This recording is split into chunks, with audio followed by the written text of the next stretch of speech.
Christian Blumetti, welcome to the Leadway podcast. Happy to have you on. Chris, thanks so much for having me. Appreciate you.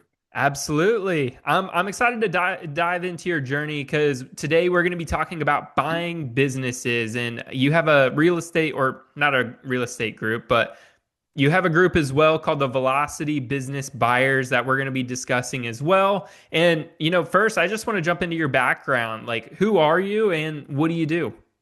Yeah, absolutely. So give you the high level here. I spent 18 years in the mortgage industry and as a real estate investor, so a lot of experience kind of underwriting deals, and this is what kind of translated into the M&A space and private equity and business buying. But I was a real estate investor as well, but I got super burned out on actually just the process of doing loans every single day, starting over every single month, building other people's companies. Just had that fire that I wanted to kind of, move into more of the business ownership entrepreneur space. For some time before that, this is going back about 6 years now. So, still believe real estate is an excellent investment. I kind of sold off most of my real estate, but for me, it's much better for wealth preservation than what it is for cash flow creation, which is really what we're doing is to replace salaries, replace incomes, and get folks from the corporate grind into business ownership. Absolutely. And, talking about this on a couple other podcasts, a lot of these high corporate earners, they have really high salaries. They're making well over six figures. And kind of like what we've discussed and what you're seeing in today's real estate market is, you can't just go buy a handful of rentals and replace all of your cash flow. Like if you buy five and they all cash flow 500 bucks true cash flow, that's only 2500 and you're so far away from your goal. So it's forcing people to look a different way. And that's why I was excited for today's conversation because, this is the other side. We're not buying real estate, we're not buying rentals. If you are looking to get out of a W 2 and you're a high corporate earner, even in real estate, this is your next option or one of the options out there. So, let's talk about, your background in, or let's start with why would somebody want to buy a business over, going into the real estate? What was that push for you to start? Yeah, so again, I mean, it was really the background again, going back to the my mortgage days was really I worked with a lot of ultra high net worth and high net worth individuals, and all of them virtually were business owners. So, putting two and two together there, I knew that this was a path that I was eventually going to take. But I mean, to your point, exactly. I had double digit rental properties at one point, and I was working harder than ever in my job, still a W-2, but highly paid, commission-based W-2, making multiple six figures a year.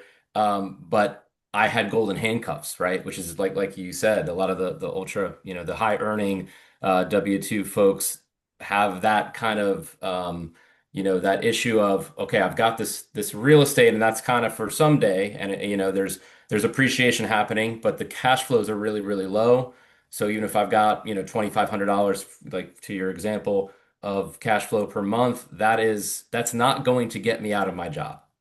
So what is the option here to create that bridge, and like really truly be able to replace that income with one deal or possibly two, but I mean a lot of the folks in our group are doing it with literally one deal. You can average anywhere from 100 to $300,000 a year of personal profit back to you. And when I started to do the math and start to unwind all of this, for me, it was just no comparison. It's like, I have to go do this, right? And so and again, coming back to taking some of the profits of those businesses and funneling that into real estate investments to, for the tax benefits and the depreciation and the long-term wealth creation is really where the rubber meets the road for me.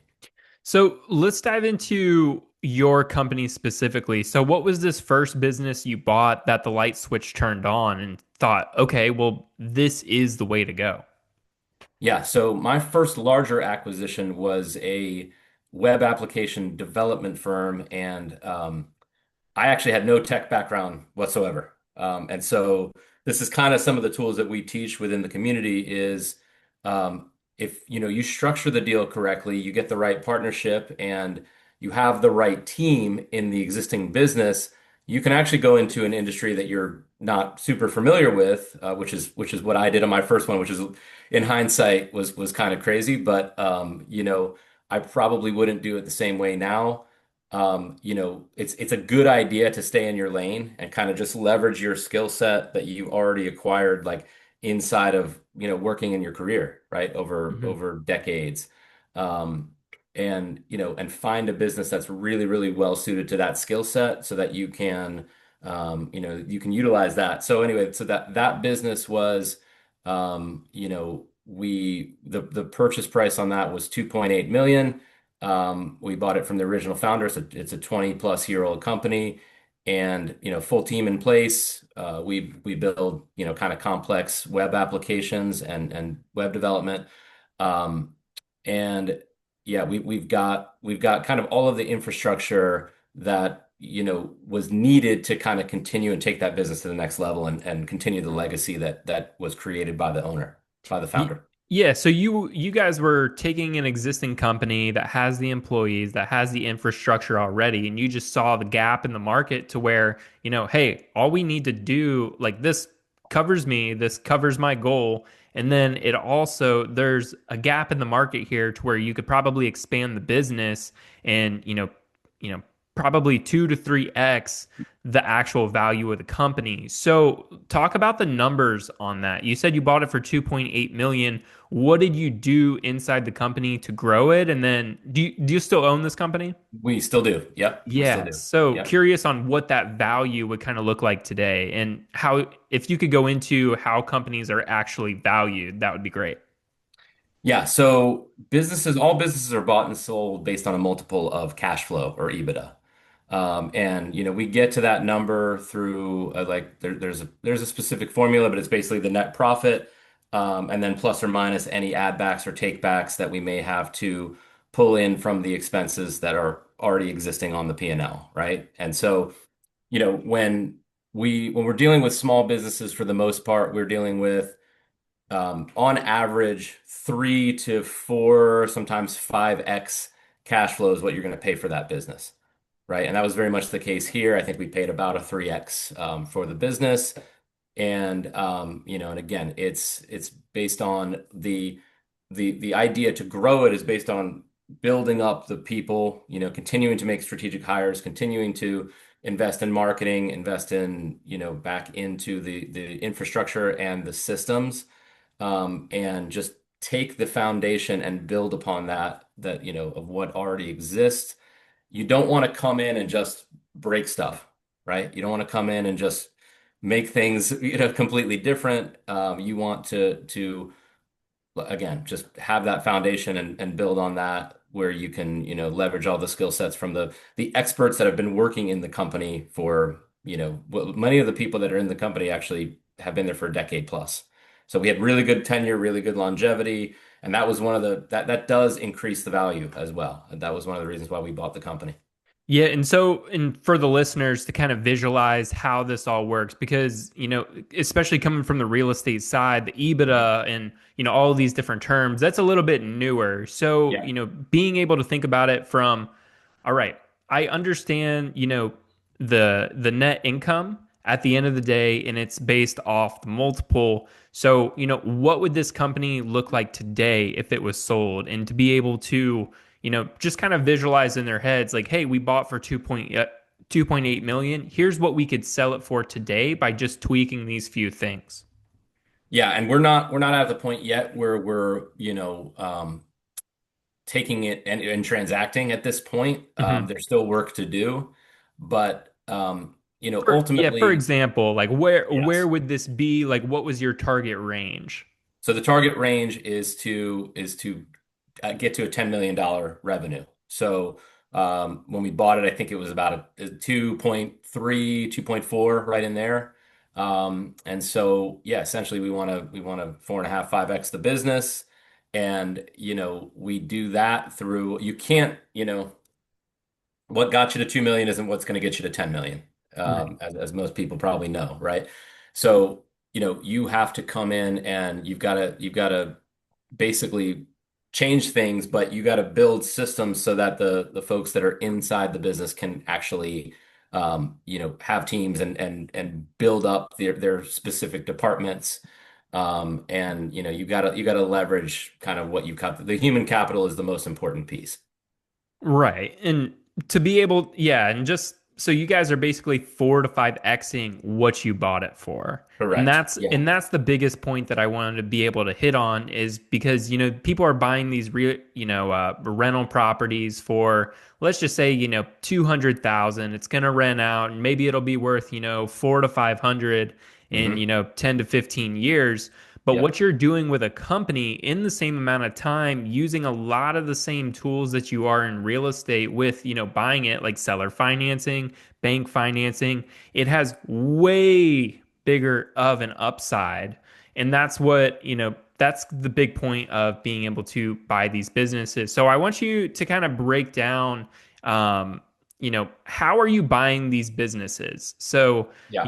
are what is the financing like? Are you using seller financing? How are these businesses able to be bought? Yeah, so good question. And you're right. There is an asymmetric upside here, where, that's where it really differs from real estate is like you're only going to get kind of what the market will dictate in that particular area for the appreciation. And yes, you can have your tenants pay down your rent or pay down your mortgage. But ultimately there's going to be a cap on that. With business acquisitions, that is exponentially higher because you blow up the business and you really that the thing really takes off. As you go up on your cash flow or your EBITDA, um, that exit multiple increases drastically, right? So it's, if you buy it for, let's say, a 3x and you take the business to 10 million, which, if you're at a 20% net margin, that's, just rough numbers, you're at $2 million of cash flow, right? So going from $500,000 of cash flow to $2 million of cash flow, whereas 5 million, you paid 3x for it, you might sell that for a 6 or a 7 multiple at 2 million. So this EBITDA arbitrage is really the game, as to your Mhm. point earlier. So, but to answer the other question, the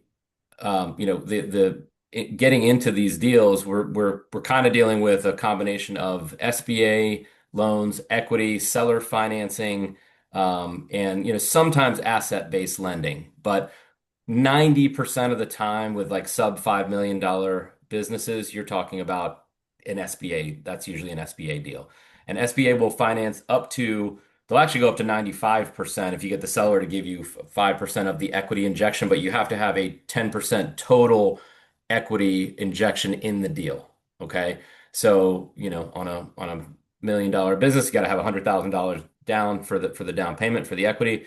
And, we always like to have seller financing, so for Velocity business buyers deals, we like to have seller financing as a piece of the deal because you're getting a seller that can very too easily check out. If they get all their cash at closing, again, it's not like a real estate deal where they hand you the keys and now it's yours and that's it. You never see them again. There's a transition period always with a business acquisition.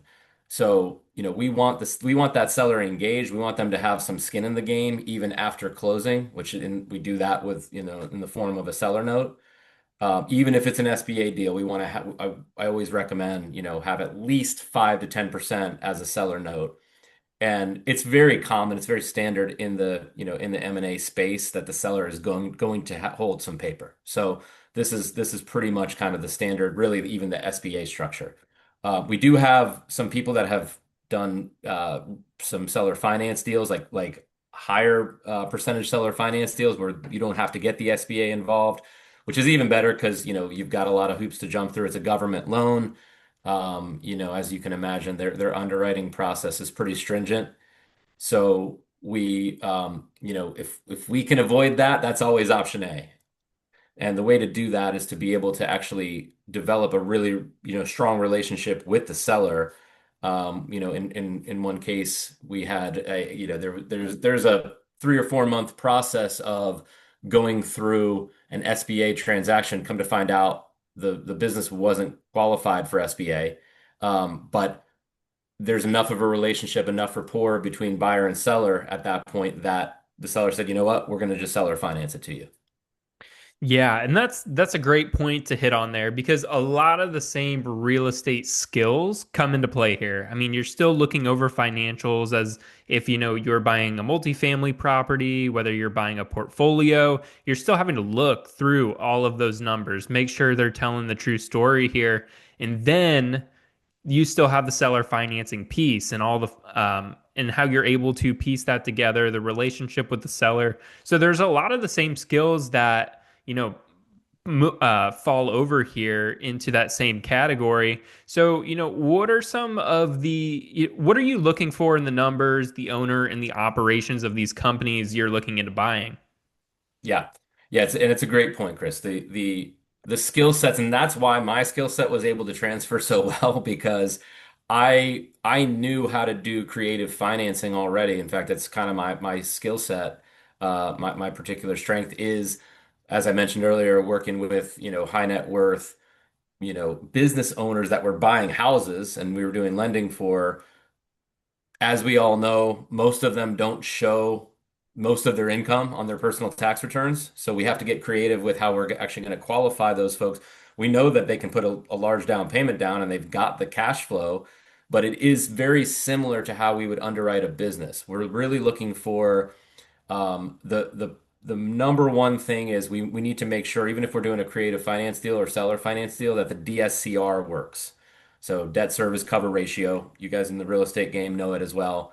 So that's kind of the objective that's going to green flag a deal is to get to a proper DSCR. The SBA's requirement, minimum requirement for DSCR is 1.25. For me, that's always way too tight. So every for every dollar that comes into the business, there's $1.25 to service the debt. Hmm. That's too little because there's very little left on the bone to pay myself at that point. Um, so we teach in our group 1.75 to 1.8 is our minimum DSCR that we want to see on our deals. So that's kind Hmm. of the way that we underwrite. And there's a lot of things that we're looking at when we analyze and underwrite these deals. But I would say that's probably number one. There's three red flags that we kind of, we're going to pass on a deal almost every time if they have these. And one is it doesn't have clean books, right? The seller probably has been running all their personal finances through the business. They've been treating it like a piggy bank, and it's very difficult to extrapolate. And especially if you're going to go try to get bank financing, the SBA does not like that, and it just creates a major headache to try to sort through all of that. So generally that's a problem. The second red flag is going to be owner dependency. If this is a business that sometimes we call it a Superman business, the owner is doing everything, right? They have a team, they have employees, but they're just kind of, they want to kind of control everything. And they're the sales team, they're the marketing person, they're the bookkeeper, they're the janitor. They wear too many hats inside the business. So it becomes very difficult to try to, delegate out those tasks after closing. Yeah, that So makes sense because that was you hit nailed that on the head because my next question was what are the red flags? yeah, yeah, yeah. So, going back to square one here, realizing the numbers, what we're looking for, being able to read that. Now, what are these types of companies that you're going for? Because, you could scrub biz buy sell and say, hey, businesses to buy, and they're gonna pull up FedEx routes, they're gonna pull Yeah. up UPS and maybe a restaurant. So what are these businesses that are actually worth buying versus what are the ones to stay away from? hmm Yeah, it's a great question. So, primarily what we are looking at, what our overall buy box is that we would call it, right? And that's the first step. And for any person that's getting into this journey, that we have to create your buy box and what's going to align to your skill set, what the geography, what size business? Are you going to have partners? There's all these things that factor into that. But primarily, the folks in my community are looking for service businesses, home services, commercial services, some light manufacturing, but it's primarily, not product-based businesses, but service businesses that have been around for, the criteria that we love to see is if they've been, in existence for 10 plus years minimum, and they have 10 plus employees, and at least, $1 million to $2 million of revenue. 2 million plus is really the sweet spot because generally you have more infrastructure, inside of the business, whereas, $1 million of revenue can still sometimes be like a solopreneur type of business, Hmm. right? Once you hit like 1.5 to 2 million, normally you're going to have a team. And you're going to have at least some semblance of systems that can be built upon at that point as well.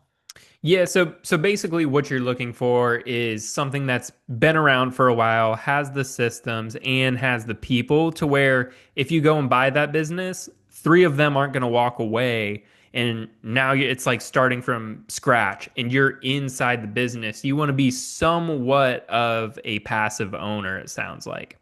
Correct. And there are creative ways to keep people invested that, you have key employee risk and key man risk as well. So Yeah, these are other let's things dive into that for sure because yeah, to, that's a big piece. What if there's family working in the business? correct. Yeah, correct. So, what we do as a common strategy is if there's like a key person that is, let's say, you have a owner, a lot of times, like you said, if it's a family business, there's a child, like let's say it's the son that runs like it's a landscaping business that runs the teams and is kind of the GM or project manager, right? We need that person to remain in the business. So we're probably going to, number one, bump up salary a little bit, get a contract in place. We can also do some equity, right? We can roll some equity from the owner to the son in this case, and you can even do phantom equity. So it's not realized, not a capital interest at the beginning. They have to stick around. So it's sort of that golden handcuff idea. They have to stick around to help you build the business. They get their payout upon second exit when we exit the business. Mm. So, if you're going to help us and you can even set benchmarks for we want to reach this milestone by year one, this is after 24 months. And so it's all about the operating agreement, the contracts that you get in place with the key employees.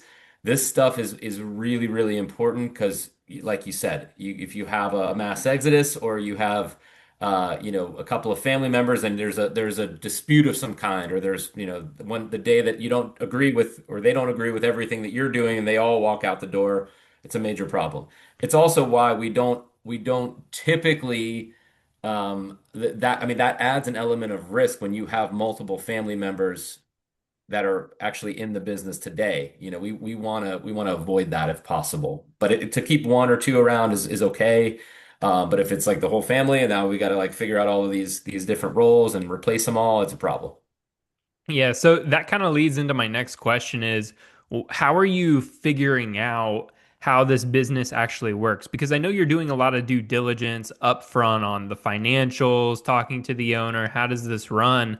But I mean, you're not actually running the business until you actually buy it. So how are you finding these key man risk in the beginning? And, how are you finding some of those red flags? Or is it like, hey, everything looks good. We bought it. Okay, now we figured out there's some key man risk. No, we do that in due diligence. So Okay. so the process is, we're going to analyze the deal. We're going to get a copy of the financials, and we're dealing primarily with off-market businesses, by the way. And we have a partner. And I'll talk about that in a second. Yeah. But so we are looking at let's say it's an off-market business.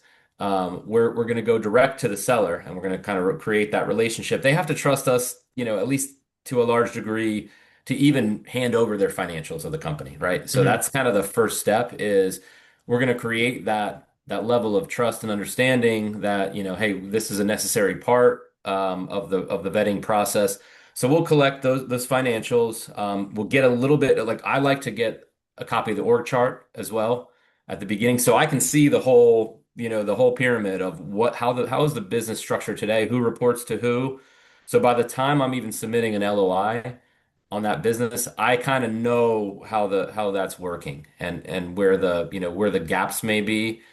There's because there always is going to be gaps, right? And there's no perfect business, just like there's no perfect piece of real estate. There's always going to be challenges. This is for me, this is kind of the fun part. It's more dynamic and kind of putting the puzzle together. Is part of what you have to do after closing. And like you said, I mean, you're not going to know everything going into it. Like there's always going to be that element of risk of not, the owner knows where all the bodies are buried. We don't know that, and we will never know that until we actually get in there. And it might be months or even, longer until we really, really fully understand kind of everything that goes on inside of the building. Again, for in my case where I bought a company that I had no track record in that industry whatsoever, that learning curve was kind of steep for me at the time. Yeah. So it really, that's why if you can stay in your lane, that's one less thing that you're kind of up against. Yeah, so going back to the main part here, I want to break down for the listeners. First off, they're asking, how do you find it, and then how do I submit an offer? Because it's not exactly the same way as real estate. So I want you to break that down for us. Yeah, sure. So, there's two main ways that you can look for deals. You can you can find them on off market and on market, right? So on market is how most people are doing it. They'll go on to bizbuysell.com or BizQuest or one of these larger sites. And like you said, you got to weed through there's a lot of junk on there, right? So you got to go and pull out all the FedEx routes and we don't ever buy restaurants, very, very slim margin. So there's certain industries that you're just not going to look at, right? So that is one way and it works okay, but you're also dealing with 400,000 other buyers that are on the same site. And so there's sometimes, there's bidding wars. You also have they're all listed with brokers, right? With business brokers. Business broker commissions are generally 10 to 12%. So a lot of times the valuations can be inflated as well on these deals. So that's a great starting point for somebody that's just getting into, M&A and business acquisitions is to get reps. That's what I tell all the folks in the group. Go ahead and practice on some of the broker deals, right? And start to sign NDAs, collect financials, go and break these down. And we've got tools and resources inside of the group where, we have a deal analyzer tool that they can just kind of take the numbers from the P&L, plug them in, and it green lights or red lights the deal. Okay. Take some of the guesswork out. So that's a great starting point for somebody that wanted to kind of get into this. When you kind of graduate from that level, you don't want to deal with brokers as much anymore, and you want to work directly with sellers. We have a partner actually, and it's a platform, it's a website called businesslocating.com, and it is a fully off-market exclusive deal platform that basically has several agents that have kind of reached out to it's a lot of it is aging baby boomer generation type service businesses, the stuff that everybody wants now. Hmm. They're doing this targeted outreach where they will go directly to the seller and collect some data and then make a warm handoff introduction to the folks in our group and then in some other buyer groups as well that they're working with. So that's been a really, really good partnership for us because that eliminates the need to kind of go through jump through all the hoops with the brokers but more importantly, be not have to compete against hundreds of thousands of other buyers.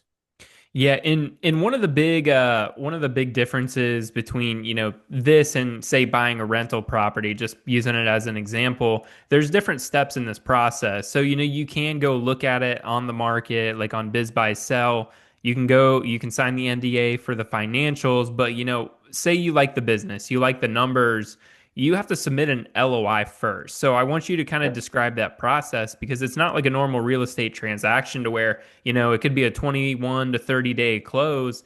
Some most of the time these take months. So kind of what's a simplified view of this process from, hey, I found a business I like, I want to make an offer. We signed the NDA, we looked over some financials. What are the next steps? Yep. So next steps are we are going to first off, we're gonna continue those discussions with the seller. I always recommend people set a regular call with the seller. If they like you as the buyer, you like them and like the business, and it looks like a fit. Um, just that's really the most important thing because a lot of this is psychological and it is a relationship, right? Much more than on the real estate side. This is probably Hmm. where it's the most different, is that, like I said, this is going to be a partner for you. Whether they stick around for a month after you buy the business, or sometimes you can keep a seller on indefinitely for years, right? There's always going to be that element of it. So we want to do that. But the process is, from the financial side, we're gonna get the financials, we're gonna analyze it, then we're going to submit our offer or our LOI, letter of intent. That's gonna have a basic shell of how we want the structure of the deal to be, right? Um, and it's really like what's the total what we call total consideration. How much of what percentage of the business are we buying? Sometimes if we're rolling equity and or allowing the seller to retain equity, they might retain 5 or 10%, right? So we might say here's the total consideration, but we're gonna buy 90% of that. Okay. And then from there, it's going to have it's going to have their cash amount at closing. And we're going to determine, that by whether this is an SBA deal or we're trying to for the seller finance deal, like right off the bat. We might be doing that too. A lot of times we'll use a two offer structure. So we'll give like both lanes and we might offer, let's say, they're asking 2.5 million for the business. We might offer 2 million as an SBA deal, but we might offer 3 million if it's a full seller finance deal, Hmm. because then we can structure the financing how we need it to be, and we don't have to, go through the SBA process. So we can actually, that for us is worth more, right? And we can Right. make the numbers work. So we can sometimes overpay for the business. Yeah. Um, Go And ahead. just to kind of clarify, the LOI is not the actual offer. It's just the intent to make an offer. And that's kind of what I want you to touch on is Yes. because it's like here's the LOI, but we're not even at that offer stage yet. Well, yeah, so it's an offer, but it's a non-binding offer. So what happens is you have the LOI and then you go through due diligence, right? So we're going to start due diligence, and in the LOI it's going to specify a time frame for due diligence. Normally it's 60 days, 90 days, somewhere in there. And because this process does take longer than a real estate transaction Right. generally. It's going to take anywhere from 3 to 4 months, sometimes up to 6 to 9 months, depending on what type of structure it is. If it's a seller finance deal, it can take as little as 30 to 45 days. But the LOI you have is non-binding. Then you do the due diligence, get through that okay, and then we move into full contract, either equity purchase agreement or asset purchase agreement. And we'll retain an attorney on the buyer side. The seller retains their attorney, and they draft the contract. They go back and forth. It's not a standard, like a real estate contract is kind of like state specific. It's going to have all of the kind of the RESPA stuff, and it's going to have everything, that's very formulaic, very standard. This is not that way. These are kind of one-off case specific contracts that are built based around the LOI and based around the negotiations that have happened since that time, because you're kind of negotiating throughout the entire process. Hmm. Interesting. So that generally sums up the process to be able to buy. So kind of moving towards the end of the show here, but Yep. you said you own a couple businesses. So what are those other two businesses and where talk about your community a little bit. Yeah, so in my community, we have the high earning W-2 employees that are really looking to move into business ownership and are looking to kind of leave that corporate grind. They have the fire to kind of like become entrepreneurs. And that's kind of that's most of the folks that are in the group. And a lot of them are first time buyers. There are some current business owners that want to expand and buy a second business and build out what we call a roll up in a certain industry. and create a portfolio of businesses so that, we have those folks as well. Um, but yeah, so we're growing, and like I said, we've got really interesting partnerships to kind of generate some of these off-market deals, which is, such an important, crucial aspect of this. If you don't have deal flow, it's really tough, right? Or if you're just kind of scrounging around for the on-market broker sites, that people will spin themselves around for months or years on that stuff and never really get across the line and never actually buy a business. So we're cutting out a lot of that fluff and going right to kind of the what works and the, what has worked for me and for other folks in the group that have actually closed on a deal. We're kind of, cutting to the heart of that. So, beyond that, I have a pet brand as well that me and my wife run. So we've got that and geared towards large breed dogs. We do dog toys and treats. And then, I mentioned the web application development firm. And then I also have a small, fractional stake in the web platform that I mentioned where we source the off-market businesses. Nice. Nice. Yeah, you're so that's some different areas. Is there any area where you're looking to acquire more specifically for you? Like, or are you just kind of always looking? I'm always looking. I've done some consulting work and some fractional work inside of other businesses as well, more in the Main Street space, and I would say home services, commercial services. And if I was going to acquire anything else right now, I'm mostly focused on helping the people in my community get acquire their deals, right? And I'm very hands-on with them, helping them structure, helping them, negotiate. But, for me, I more have the focus around the stuff that AI cannot replace, right? Hmm. So I've got some digital businesses, but I'm definitely geared towards, I'm very open to acquiring stuff in the Main Street, kind of the dirtier the better. A lot of these businesses that are, again, have been around for a long time, it's an essential service that people need. There's a couple that come to mind, mold remediation, things that are non-discretionary. We were looking at yesterday an asphalt and paving business that's been around for 25 years.